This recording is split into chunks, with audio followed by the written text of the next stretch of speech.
untuk bagaimana anak muda ini, mereka ini yang harus nanti calon-calon pemimpin bangsa ini harus mereka dilengkapi dengan karakter yang benar, karakter yang tangguh.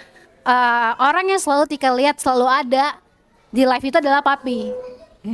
Itu benar-benar Tika terharu banget. Dan sebenarnya ya banyak sekali dukanya ya pada sukanya gitu.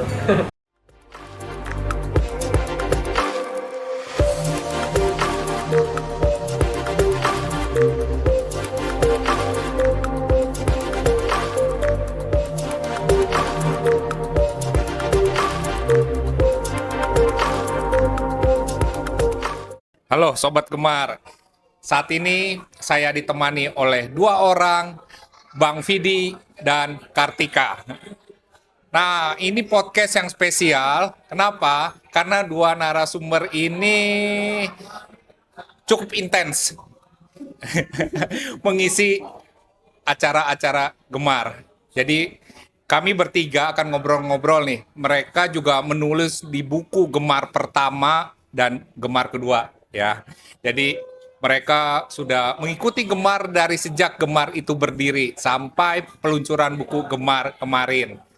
Nah, kami bertiga akan ngobrol aja, jadi ini nggak ada host. Nggak ada host. Kita ngobrol bertiga aja. Nah, Bang Vidi dan Kartika nih, kan sudah menulis di dua buku Gemar. Yes. Bagaimana rasanya menulis dua buku itu? Apakah ada yang berbeda? Atau bagaimana perasaannya ketika menulis juga buku Gemar yang kedua? Dari apa? Ya dari saya dulu ya. Oke, sebelumnya perkenalkan dulu ya, nama saya Sofyan Vidi dan perasaan Vidi ya ketika menulis yang kedua. Jadi sebenarnya waktu itu di penulisan pertama itu udah 2 tahun yang lalu Pak ya? Ya. Iya. Udah 2 tahun lalu, jadi waktu itu saya menulis tentang kisah saya sendiri. Dan kemudian yang di buku kedua ini adalah kisah saya juga, tapi adalah proses dari 2 tahun sebelum itu, ya, 2 tahun sebelum buku pertama itu rilis gitu. Dan ternyata di 2 tahun belakangan itu sangat-sangat banyak juga cerita dan juga kisah yang membuat saya menjadi pribadi yang lebih baik ke depannya. Dan saya sangat bangga ya, ternyata bisa gitu nulis buku. Dulu awalnya nggak nyangka aja gitu kan, jangan kan nulis buku gitu kan, baca buku aja, waduh banyak sekali. Ternyata sekarang di luar dugaan gitu, ternyata bisa menulis dan alhamdulillah sudah terbit di buku Janji Bersama. Itu perasaannya. Kalau Tika gimana? Kalau misalkan Tika, ini senang banget yang pertama karena pas satu buku yang pertama itu kan benar-benar kita pertama kali ngebentuk Gemar gitu ya teman-teman. Dan bahkan kita nggak pernah mengenal satu sama lain, akhirnya bisa akrab banget gitu teman-teman, jadi keluarga gitu kan. Kalau misalkan untuk buku Gemar pertama itu kan Tika banyak nulis tentang kisah SMA nih. SMA terus proses ke kuliah gitu. Tapi kalau misalkan untuk Janji Matahari ini buku yang Gemar kedua, ini cerita perjalanan dari setelah kuliah ke masuk dunia kerja yang ternyata melatih mental, jiwa dan raga gitu ya.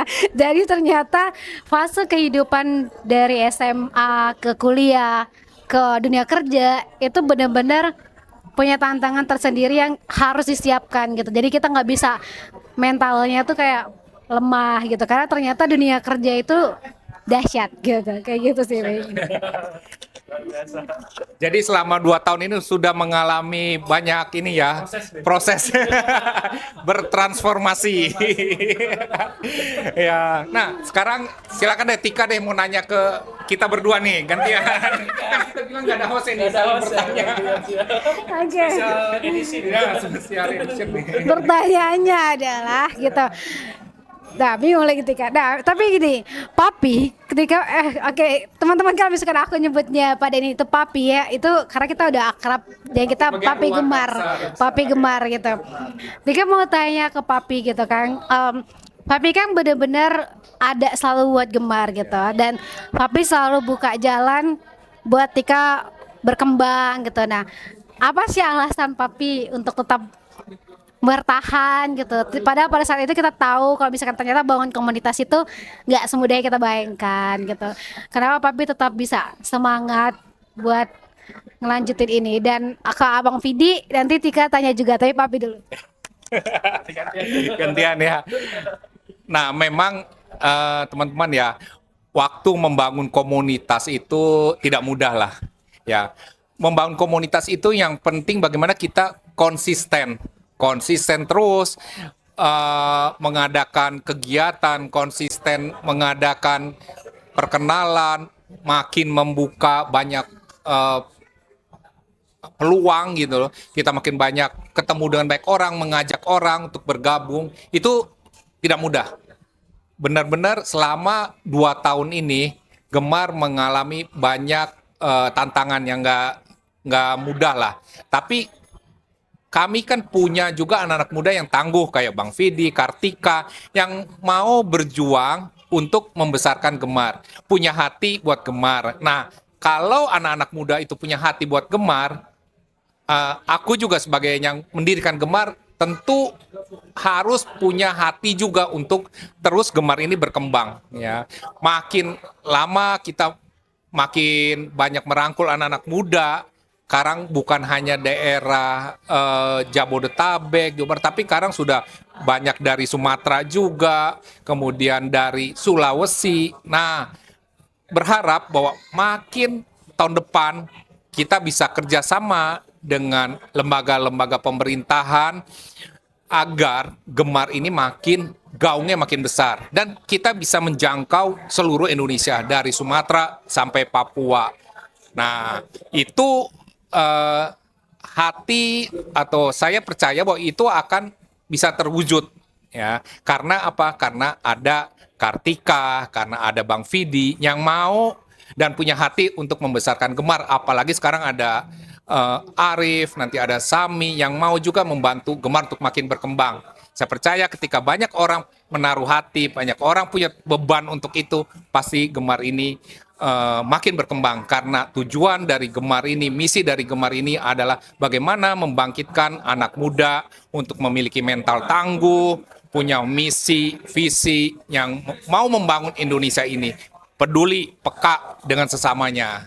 Itu Kartika ya. Pasti kalau anak muda yang punya hati, aku juga pasti akan mendukung. Keren banget ya teman-teman. Karena emang maksudnya Tika kan ngikutin perjalanan Pak Denny. Bahkan Pak Denny selalu bilang kayak soal saya itu nggak mau kalau ketika tuh cuman kayak ngomong aja gitu kan. Bahkan diajakin liatin kegiatan Papi dari pagi sampai malam gitu. Beneran ikut. Sampai jam 10 terus diantarin kan ke apartemen bareng kan sama Apipa juga waktu itu kan. Jadi gini jadi Pak Denny di tengah yang maksudnya Pak Denny direktur ya. Tapi masih sempat menyempatkan kayak bukan cuma komunitas Gemar tapi ada catur dan lain sebagainya. Itu yang jadi teladan buat Tika. Nah, pertanyaan buat Bang Vidi.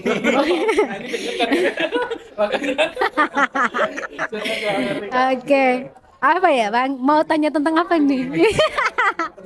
Nih, kalau Bang Vidi, kalau kita tahu nih buku Gemar pertama dan kedua, itu kan proses pendekatan antar anggota itu kan beda-beda gitu.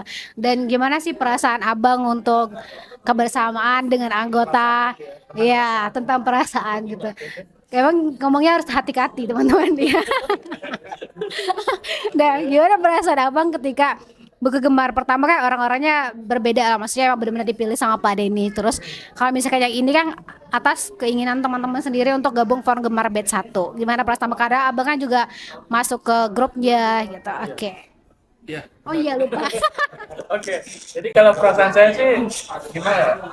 Jadi makin lebih makin lebih antusias gitu. Karena melihat ya ternyata masih banyak loh anak-anak muda yang pengen punya jiwanya sosial yang tinggi, kemudian punya prestasi yang bagus dan pengen juga berproses di dalamnya gitu.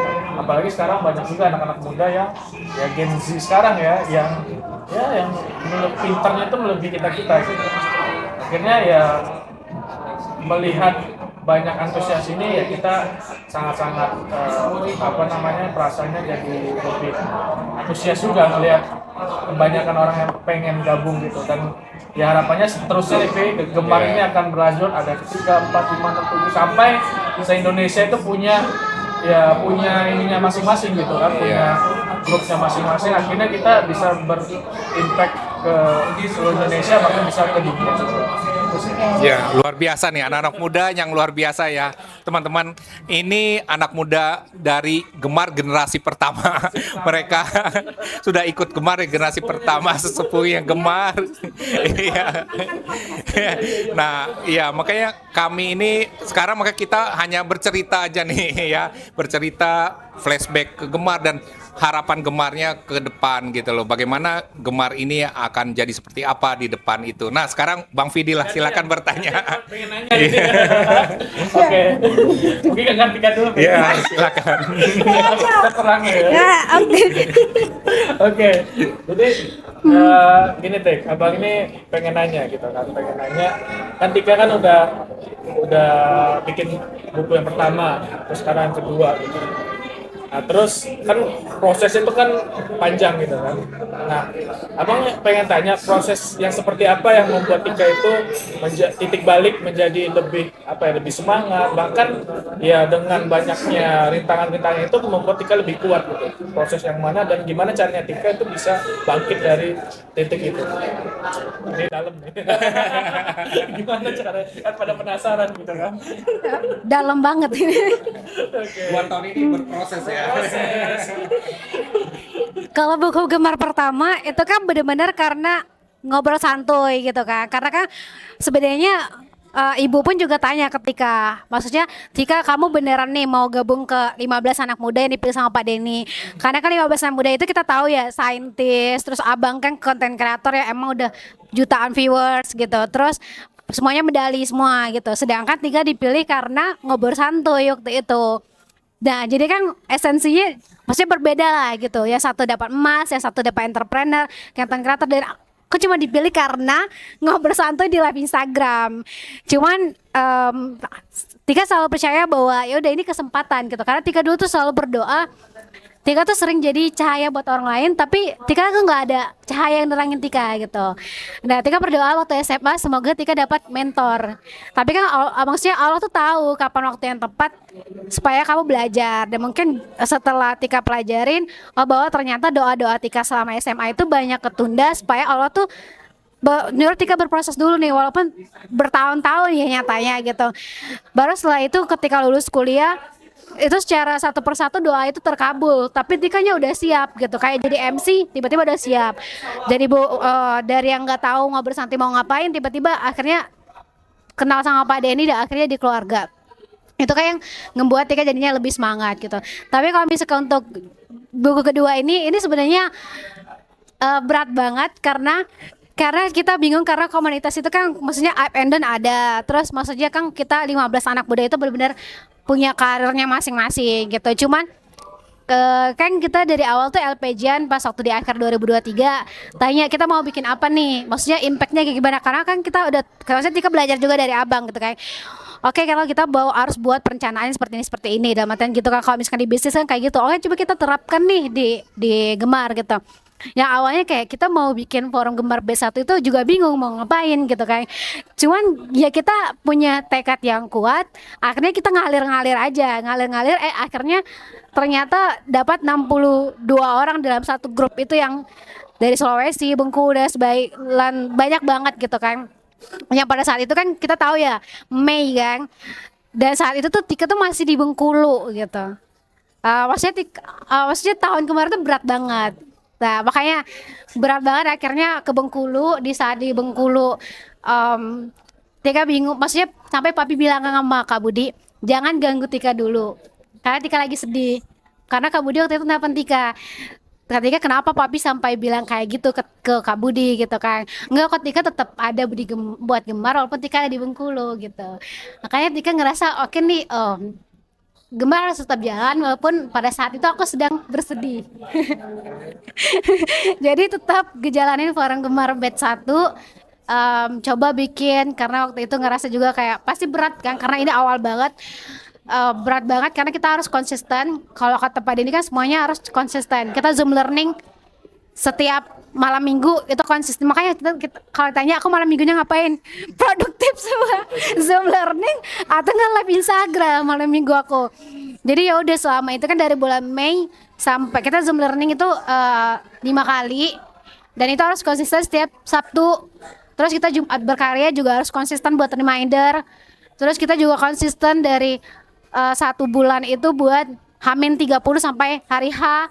Itu selalu reminder teman-teman ngecat satu-satu dan kan dibimbing juga sama Ibu Kirana. Jadi itu ngebentuk oh ternyata ngerangkul teman-teman di Sulawesi dan lain sebagainya itu berat ya, tapi ternyata bisa karena apa? Karena kita bersinergi, karena Papi juga selalu ada gitu. Karena gini, pas waktu kita udah nulis buku itu kan proses edit kan, dalam proses edit itu live Instagram selalu setiap minggu sekali, dan selama seminggu sekali itu untuk promosi juga orang yang selalu Tika lihat selalu ada di live itu adalah Papi.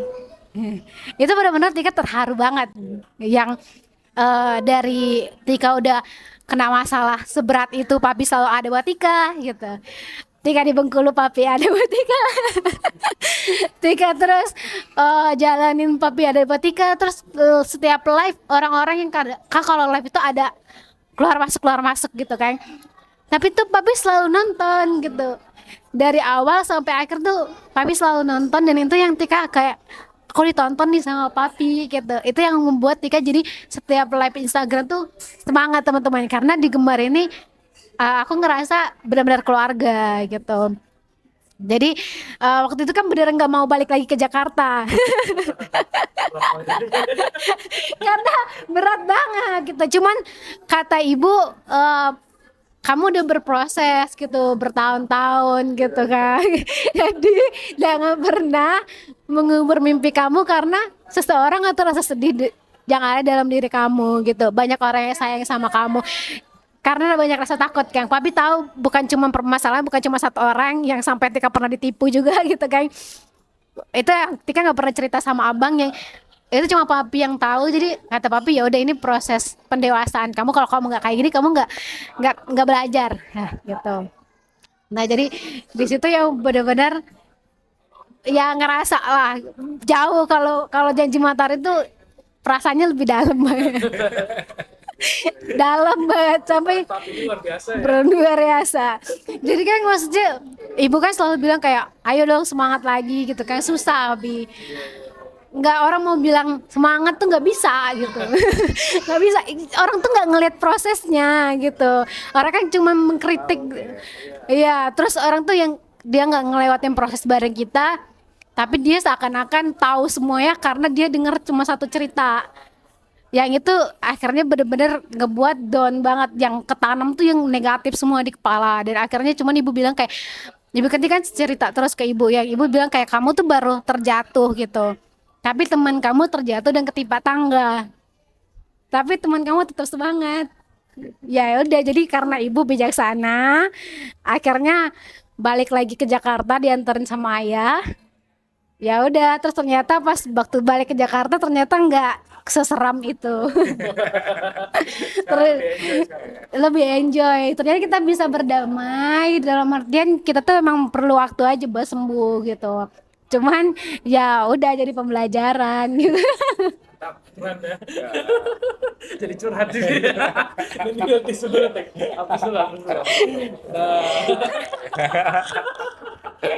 Haru guys, momen haru. Oke, jadi sekarang gantian Papi. Guys, ini karena kita memang sudah dari pertama kita kenal cukup lama lah, jadi kita memang podcast kali ini memang spesial nih. Perjalanan kita lebih dari 3 tahun ya. Luar biasa. Jadi ya ini sih kalau sih lihat perjuangan Tika udah bangkit lagi kan. Ya jadi teman-teman juga bisa contoh gitu kan, bahwa ya beliau ini ya seorang perempuan gitu, bisa gitu, apalagi kita nanti ya, terutama buat anak-anak laki-laki atau siapapun lah itu, ya harus bisa bangkit dari keterpurukan, baik itu sedih ataupun memang lagi jatuh, kita harus bisa bangkit dengan cara apapun itu. Terus ini selanjutnya Papi nih nanya gitu. Jadi sebenarnya sama sih Pi, kan orang lihat ya Papi ini kan sosok yang luar biasa ya, sukses, kemudian juga lihat orang apa sosialnya tinggi, kemana-mana lah, banyak yang aku lalui rintangan. Nah kan orang penasaran gitu, maksudnya, tapi ini pernah nggak sih di titik bahwa ya stuck di situ ataupun ya lagi down. Nah, seperti apa Papi bisa buat kembali lagi dan bahkan malah lebih banyak untuk memberikan support buat anak muda di sekarang. Gimana Pi caranya? Ya, nah kalau titik terendah itu dalam hidupku ada di buku, sebenarnya ada di buku Menembus Waktu ya.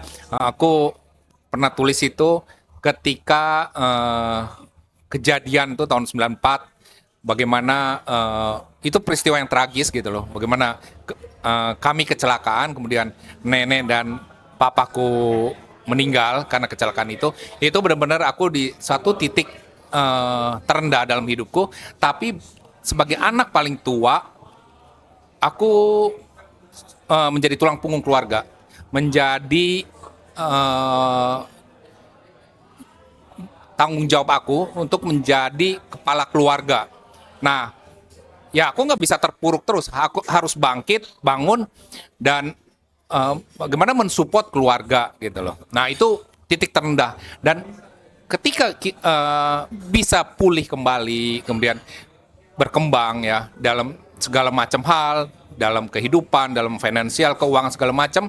Nah ada di satu titik ketika aku berpikir hidup ini cuma sekali.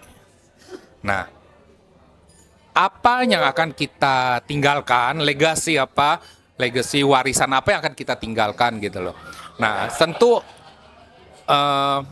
ketika kita hidup, ya aku ingin meninggalkan suatu legasi yang baik, legasi yang bisa bermanfaat, berdampak bagi banyak orang.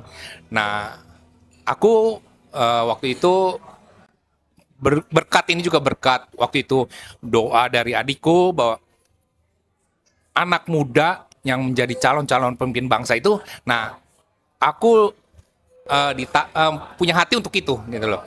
Nah itu yang membuat kenapa Gemar ini dibentuk ya, karena pergumulan, kerinduan untuk bagaimana anak muda ini, mereka ini yang harus nanti calon-calon pemimpin bangsa ini harus mereka dilengkapi dengan karakter yang benar, karakter yang tangguh, mental yang tangguh. Nah itu yang punya jadi beban dalam hatiku. Kenapa akhirnya Gemar ini didirikan gitu loh. Jadi bagi teman-teman, itulah mengapa Gemar ini didirikan, karena aku punya kerinduan, punya visi dalam hidup ini harus berdampak. Dan aku ingin hidup itu berdampak terutama bagi anak-anak muda ya. Nah itu kenapa ini ya Gemar, titik kritisnya, titik nadir terendah tadi itu. Kemudian aku juga ingin hidup itu berdampak terhadap terutama buat anak-anak muda. Nah itu Bang Vidi. Ya. Nah sebelum kita akhiri nih ya teman-teman, pertanyaan nih buat Bang Vidi dan Kartika. Nah bagaimana kalian melihat anak muda Indonesia, dan pesan apa yang ingin kalian sampaikan buat anak muda Indonesia ke depannya? Ya. Boleh. Oke, jadi Vidi sendiri melihat masa depan anak-anak muda Indonesia itu, jadi yakin gitu kan di tahun emas itu ya. Jadi yakin kita ini semua akan menjadi seorang pemimpin ya. Apalagi ya dari kita nih, dari mulai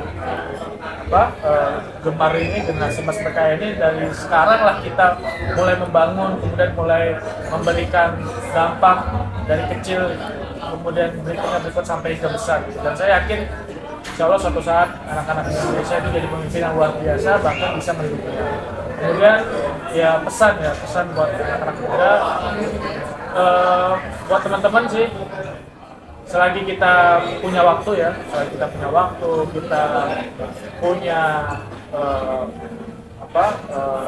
masih diberikan umur yang panjang ya, kita harus, itu tadi yang pada ini bilang, kita harus punya dampak gitu kan. dampaknya dari mana ya? Mulailah dari diri kita sendiri, jadi pribadi yang lebih baik dulu, kemudian kita coba pelan-pelan untuk menggali potensi yang ada pada diri kita.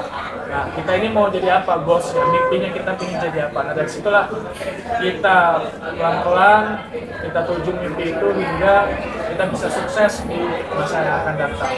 Dan tentunya jangan lupa untuk selalu bersyukur dan jangan menyerah ketika teman-teman berada di titik-titik ya terendah. Bahkan ya semua siapapun ya, orang-orang yang sukses di dunia ini masih merasakan yang namanya ya itu tadi kegagalan, terus merasakan kesedihan gitu kan. Ya semuanya itu harus ada proses itu dulu supaya kita bisa jadi orang yang lebih baik gitu. Kalau nggak kayak gitu ya kita pun nggak akan tahu, oh ternyata seperti ini loh kita di bawah itu kan. Makanya kita harus merasakan dulu. Nah itulah cara-cara ya Allah gitu kan buat membuat kita jadi orang yang ya lebih banyak mengambil pelajaran. Jadi ya buat teman-teman tetap semangat ya, mumpung masih ada waktu, teruskan semangat teman-teman sampai teman-teman bisa menggapai mimpi teman-teman suatu hari nanti. Sana. Silakan ketika next. Oh, about you. Oh, buat teman-teman gitu kita nih mumpung masih muda gitu kan, apalagi teman-teman, maksudnya Tika di sini kan cewek, terus walaupun di sini dari tadi tuh semua podcast tuh cowok semua gitu. Ya, Tika cuma mau bilang teman-teman, walaupun kita cewek, tapi kita juga harus ningkatin value kita, harus ningkatin kompetensi kita, karena mau kamu seorang wanita, kamu juga harus bisa mandiri. Jadi cara supaya kamu bisa mandiri, kamu harus paham nih diri kamu tuh seperti apa gitu. Jangan karena oke nih kamu cewek gitu, terus kalau misalkan udah menikah ya udah gitu aja gitu, ya bergantung sama suami dan sebagainya, itu boleh, tapi dalam artian sebisa mungkin kita bisa memberdayakan diri kita dengan semaksimal mungkin kita. Tapi dengan cara apa supaya kita bisa berdaya, kita bisa punya value, kita bisa berdiri di atas kaki kita sendiri. Karena gini, orang tua Tika tuh selalu bilang kayak suatu hari nanti ibu tuh bisa jadi nggak ada gitu. Kita tahu nih dalam kehidupan berkeluarga kita punya saudara-saudara, tapi mereka akan punya keluarga-keluarga lagi. Kalau kita sudah berkeluarga pun bisa jadi suami kita meninggal dan lain sebagainya. Jadi mumpung masih muda, kita harus paham kita tuh bisa berdaya untuk hal apa aja. Jadi kita tidak direndahkan orang, kita punya kemampuan lah gitu untuk bisa memanfaatkan diri kita tuh semaksimal mungkin. Jadi teman-teman yang cewek, jadi harus tetap semangat, tingkatin value-nya supaya kamu bisa berproses jauh lebih baik gitu. Dan semoga kamu nanti ketemu dengan hal-hal yang baik juga gitu. Itu penting banget sih. Dan kalau misalkan kamu dalam berproses itu gagal, nggak apa-apa gitu. Ya nikmatin gitu, pasti ada pembelajarannya gitu. Kalau ya bangun lagi, kalau kamu sedih nggak apa-apa, nangis, itu detox diri gitu. Cuman kalau misalkan kamu mau curhatnya pilih-pilih dulu ke orang siapa yang tepat. Kalau misalkan kamu mau, yang paling penting sih kamu punya komunitas, kamu punya mentor, makanya ayo gabung Gemar.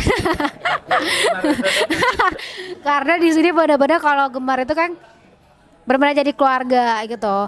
Karena Tika pun juga bersyukur banget nih sama Pak Denny, dan ibu pun juga senang banget karena Tika gabung ke Gemar itu terasa empati dia kan meningkat gitu kan. Maksudnya kalau sama Pak Denny kan diajakin volunteeran ke desa gitu. Jadi pas Papi waktu itu Tika lagi stres gitu, udah matian tuh bingung mau ngapain, Papi suruh Tika ke desa buat healing lah.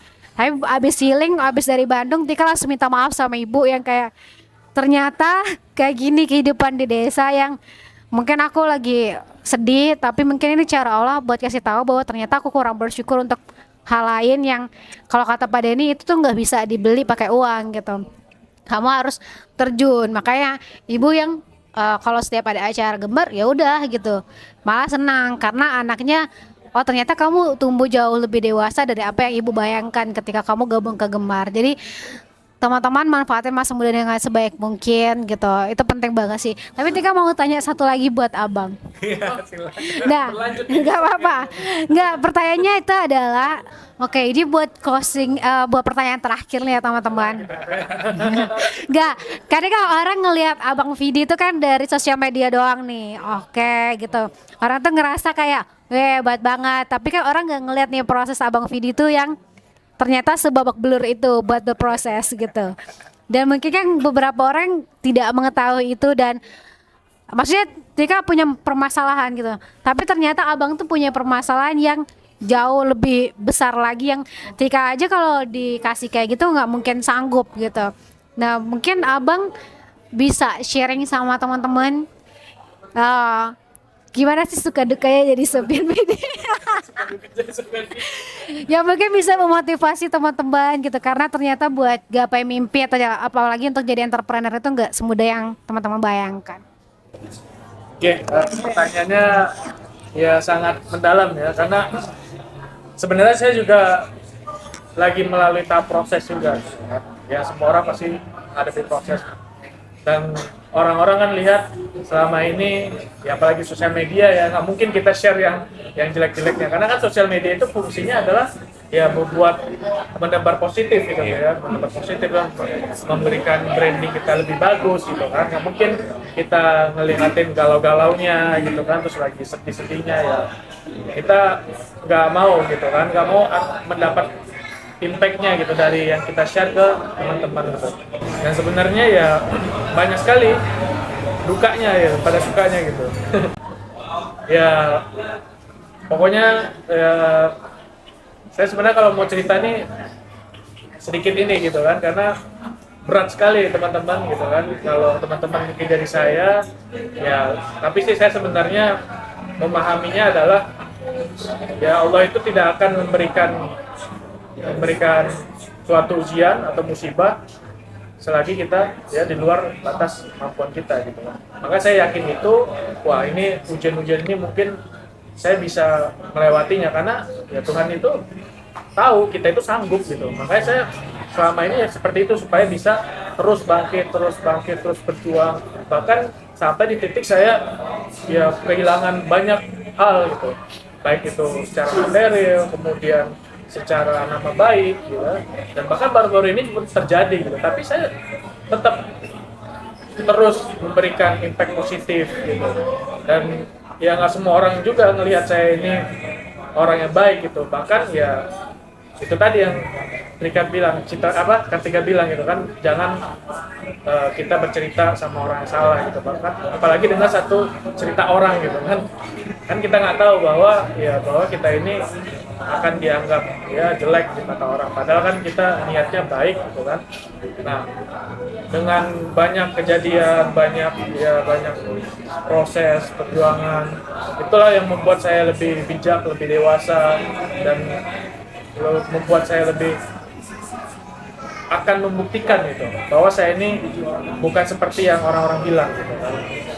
Ya teman-teman boleh hujat sana sini gitu kan.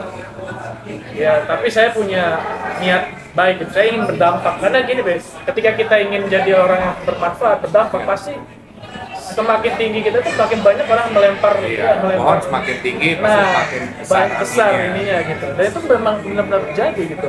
Dan disitulah Tuhan memberikan kita ujian gitu kan. Ini orang sanggup nggak gitu? Kalau memang sanggup pasti akan dinaikkan derajatnya. Dan saya yakin itu dan alhamdulillah setelah saya melewati beberapa banyak ya rintangan, banyak sebuah ya proses bukanya gitu kan. Kalau teman-teman ngerasain mungkin bisa jadi sampai ke depresi atau bunuh diri tuh karena sangat-sangat nggak kuat gitu, sangat nggak kuat. Ya bayangin aja teman-teman di posisi saya yang seperti ini terus juga dikhianatin orang, kemudian juga secara materi habis bahkan minus gitu, sampai minus gitu. Gimana caranya saya bangkit dan orang juga kepercayaan makin berkurang gitu kan. Tapi saya nggak berhenti di situ aja. Saya akan buktikan dan ya alhamdulillah step by step saya buktikan, saya terus memberikan yang terbaik yang ada di diri saya. Selagi saya di jalan yang benar, saya akan saya akan teruskan dan saya akan buktikan. Dan alhamdulillah pelan-pelan ya, baru kemarin saya juga dapat panggilan dari pengurus pusat gitu kan, dan buat saya diangkat menjadi salah satu pengurus di sana. Dan ya mungkin ini gitu kan, hasil dari kita bersabar, hasil dari kita berproses di sini, ya mungkin Allah menunjukkan itu, bahkan sampai di titik saya bisa menulis buku juga gitu kan. Nah inilah suatu kebanggaan dari saya, kemudian suatu pencapaian, dan nggak akan berhenti di sini saja, nggak akan berhenti di sini saja. Saya akan terus berjuang, terus membuktikan, terus memberikan prestasi buat menginspirasi teman-teman anak-anak muda yang ada di Indonesia. Gitu, Bu. Gantian. Semangat. Aduh, akhirnya udah masuk ke dalam lagi. Iya, dia nahan. Harus kuat guys. Dia udah bener nahan. Jadi teman-teman, kadang kan di sosial media emang kita ngasih taunya yang positif-positif aja gitu kan. Tapi teman-teman harus nikmatin prosesnya, karena setiap orang tuh pasti ada titik terendahnya yang dia benar-benar nggak semangat lagi hidup lah, antara hidup dan mati, kayak hidup tapi sebenarnya setengah mati gitu kan. Jadi tapi semuanya pasti bisa bangkit asalkan teman-teman bisa memaknai itu dan mempelajari itu. Jadi teman-teman harus bangkit. Nah teman-teman ini juga kita lagi di ini ya teman-teman, jadi Restovan Tiger nih, Fat Tiger. Nih teman-teman, ini juga yang punyanya anak muda, jadi ini benar-benar menginspirasi banget. Jadi teman-teman, pastinya generasi emas berkarya itu kepengennya dari anak muda untuk anak muda, dan juga kalau misalkan teman-teman kayak Abang Vidi kan berproses juga, punya usaha juga gitu. Terus yang punya ini juga masih muda, dan mungkin 1 tahun atau 2 tahun lagi Tika sendiri punya brand sendiri ya. Tapi Tika belajar dulu. Kayak kalau Abang kan babak. Abang kan dia cowok, jadi dia ya udahlah gitu. Kalau Tika kan cewek, jadi mainnya ya udah belajar terus. Itu teman-teman, jadi kalau misalkan teman-teman di sini juga bisa mentoring sama Pak Deni tentang bisnis. Terus teman-teman juga bisa banyak hal ya teman-teman di Gemar. Nah jangan lupa untuk follow Instagram Gemar di @generasi_emas_berkarya, supaya teman-teman kalau misalkan kita udah buka batch 2, teman-teman bisa gabung juga nih. Terus teman-teman jangan lupa untuk subscribe channel YouTube-nya Bapak Deni Widya SBC, like, share, dan komen. Kalau misalkan teman-teman merasa ini sangat menginspirasi, semoga teman-teman bisa mengambil semua hal-hal yang positif yang sudah kita sampaikan. Karena kita dari tadi sebenarnya sesi curhat, dan kita sebenarnya karena udah terlalu akrab teman-teman, makanya kita lepas semua gitu. Ketika mau bilang terima kasih buat Pak Abang yang benar-benar selalu membersamai gitu, mau sebesar apapun permasalahan, kayak itu walaupun udah berat banget lah gitu, tapi tetap membersamai gitu. Kita tetap akan selalu mengingat kebaikan-kebaikan yang pernah selalu Abang lakukan gitu. Buat Papi, makasih juga buat selalu punya hati yang bahkan mungkin orang lain tuh nggak tahu kebaikan Papi itu apa aja, tapi Tika tahu karena Papi sekarang Tika, jadi semuanya kayak kebaikan Papi tuh banyak hal yang nggak di-share tapi Tika tahu gitu. Jadi itu menjadi teladan, dan semoga suatu hari nanti baik Tika atau Abang ada di posisi kayak Papi, kita juga bisa memanfaatkan apa yang dititipkan oleh Tuhan dengan sebaik mungkin gitu. Itu yang benar-benar. Makasih semuanya. Ini nggak apa? Tagline dulu dari Abang. Ya Abang, kita tagline Gemar. Oh, generasi emas berkarya. Ya. Oke, 1, 2, 3. Generasi emas berkarya. Bersama kita menginspirasi. Bye bye teman-teman.